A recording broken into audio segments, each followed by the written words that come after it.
Ayez le réflexe notaire. Retrouvez la Minute de Notaire, le rendez-vous de la Chambre interdépartementale des notaires de la Cour d'appel de Lyon.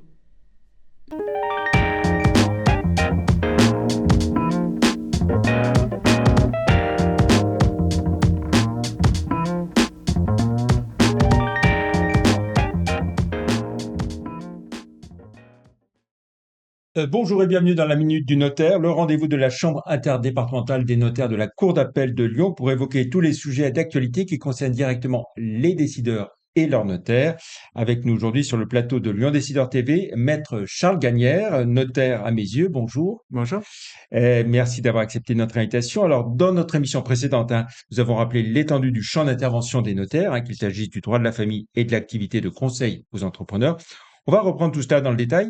Aujourd'hui, on commence par l'immobilier d'entreprise. Bien sûr, le notaire et le conseil bien placés pour aider l'entrepreneur à faire des choix en la matière, notamment être propriétaire de son immobilier ou être locataire. Oui, tout à fait. Effectivement, c'est une décision importante dans la gestion d'une entreprise. Très souvent, effectivement, les chefs d'entreprise créent leur entreprise un petit peu dans leur garage, un petit peu chez eux, un petit peu comme ils peuvent, sans être vraiment propriétaires des locaux ou des murs. Lorsque l'entreprise, effectivement, commence à prendre un petit peu d'ampleur, évidemment, pour beaucoup d'entreprises, pas toutes, parce que vous avez les entreprises du numérique, mais pour beaucoup d'entreprises, il est souvent nécessaire, effectivement, d'avoir un local, un endroit pour produire. Et c'est vrai, effectivement, que l'achat immobilier, la question effectivement se pose.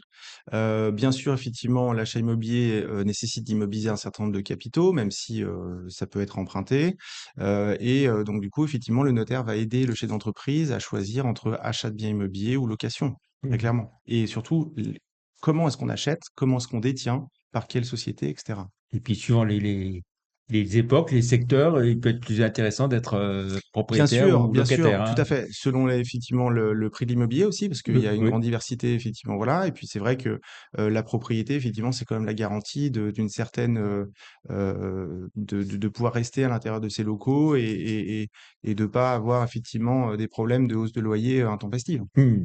Et puis alors la question se pose aussi, est-ce que c'est l'entreprise ou le chef d'entreprise qui détient direct l'immobilier d'entreprise? Alors très souvent, effectivement, c'est plutôt on fait en sorte que l'immobilier d'entreprise ne soit pas dans la société d'exploitation. La plupart des chefs d'entreprise vont exploiter sous forme de SAS ou de SARL.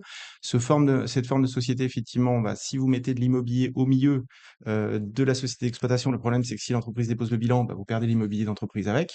Par ailleurs, ça va augmenter la valeur de l'entreprise, donc en cas de rachat de l'entreprise, ça va être un petit peu compliqué peut-être pour le repreneur de racheter l'immobilier qui est à l'intérieur. Il peut être intéressé par le fonds de commerce, l'activité, mais pas par l'immobilier. Mmh. Donc, l'immobilier d'entreprise, on va plutôt le traiter dans une société à part, souvent dans des sociétés civiles immobilières à côté, qui appartiennent parfois aussi au chef d'entreprise ou à d'autres associés.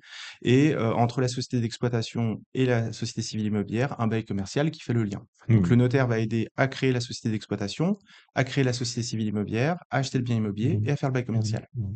Alors, deuxième grand domaine d'intervention, ce qui vous concerne, c'est celui de la transmission d'entreprise. Oui. Quel type de transmission? Vente externe ou transmission familiale avec un pacte du travail, par exemple?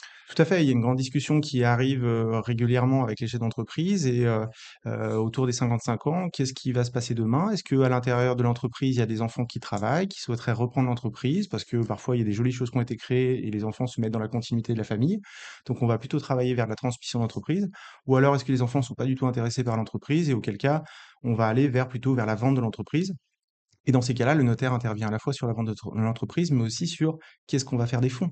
Est-ce que derrière, effectivement, le chef d'entreprise a une retraite suffisante? Est-ce que, on va pouvoir l'aider à placer effectivement les fonds issus de la vente de l'entreprise? Voilà, dans tous ces domaines Mmh. d'intervention, le notaire est très important. Alors, s'il y a la transmission familiale avec un pacte du travail, on va rappeler l'intérêt d'un pacte du Oui, alors travail. le pacte du travail, effectivement, c'est vraiment pour aider les chefs d'entreprise à transmettre l'entreprise et faire en sorte qu'elle reste en France, on continue à créer des emplois en France et donc du coup, effectivement, il y a des allègements fiscaux, autour de la transmission avec le pacte du travail et cette transmission, elle est du coup à moindre coût et donc du coup, ça permet de pérenniser l'entreprise, de faire en sorte que plutôt que l'argent parte, dans des paiements d'impôts et de choses comme ça, de faire en sorte que l'argent soit mieux employé pour développer l'entreprise, employer, acheter des machines, etc., etc.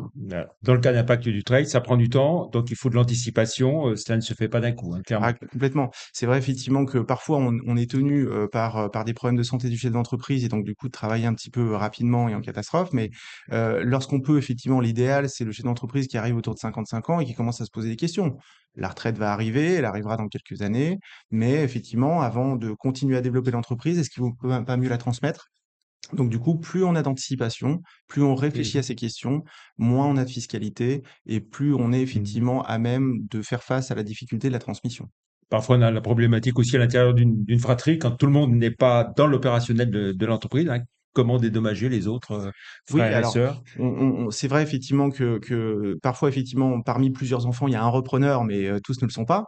Donc on peut, réfléchir effectivement, il y a des discussions qui s'amorcent avec le notaire et le chef d'entreprise, éventuellement son épouse, pour dire voilà, si demain, un tel reprend l'entreprise, comment on dédommage, l'autre?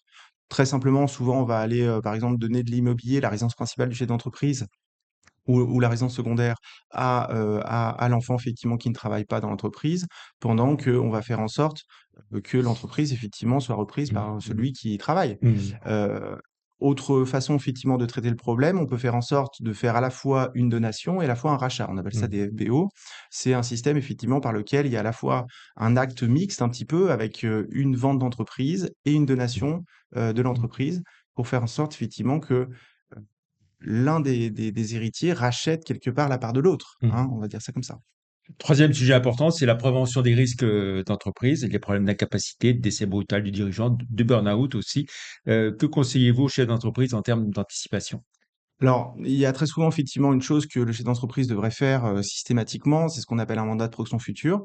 C'est un contrat effectivement qui a été créé effectivement dans le code civil et qui permet, de définir, de nommer un homme clé, si vous voulez, pour prendre le relais du dirigeant d'entreprise pour, les cas effectivement d'incapacité. Si effectivement le chef d'entreprise, a un accident de voiture et qu'il est dans le coma, évidemment l'entreprise, elle doit continuer à tourner. Donc il va falloir aussi penser à ça. Penser au décès brutal, penser à l'incapacité et le notaire a tout un tas de solutions et souvent, le mandat de protection future en est une belle solution, ouais. Voilà, et puis il y a aussi en matière de risques d'entreprise, les accidents, les catastrophes naturelles, les incendies. Est-ce que vous jetez un œil, aux contrats d'assurance souscrits par l'entreprise, et l'entrepreneur? Est-ce que vous les faites modifier si vous estimez que l'entreprise est mal protégée? Alors, le notaire, effectivement, qui va intervenir pour le suivi, régulier, effectivement, de l'entreprise. Je pense particulièrement au notaire qui fait le secrétariat juridique des entreprises. Chaque année, va avoir un rendez-vous avec le chef d'entreprise, avec l'expert comptable et à cette occasion-là, on aborde tous les sujets, bien sûr, l'affectation du résultat, de l'année et cetera, qui a été, créé, effectivement, par l'entreprise, mais aussi des sujets, particuliers comme le bail commercial ou le contrat d'assurance, pourquoi pas? Une relecture du contrat d'assurance pour voir s'il est correctement assuré, si les locaux sont bien assurés, si le chef d'entreprise est bien assuré. Tout à fait, donc on a une intervention autour de ces contrats d'assurance, bien sûr. Merci beaucoup, maître, Charles Merci, Gagnère, pour, toutes ces précisions. À vos réactions sur les réseaux sociaux avec le hashtag la minute de notaire. Pour toute précision, bien sûr, vous pouvez contacter votre notaire près de chez vous ou bien alors, aller sur le site de la chambre interdépartementale des notaires de la cour d'appel de Lyon, cin-lyon.notaire.fr. Merci, très bonne journée. Au revoir. au revoir.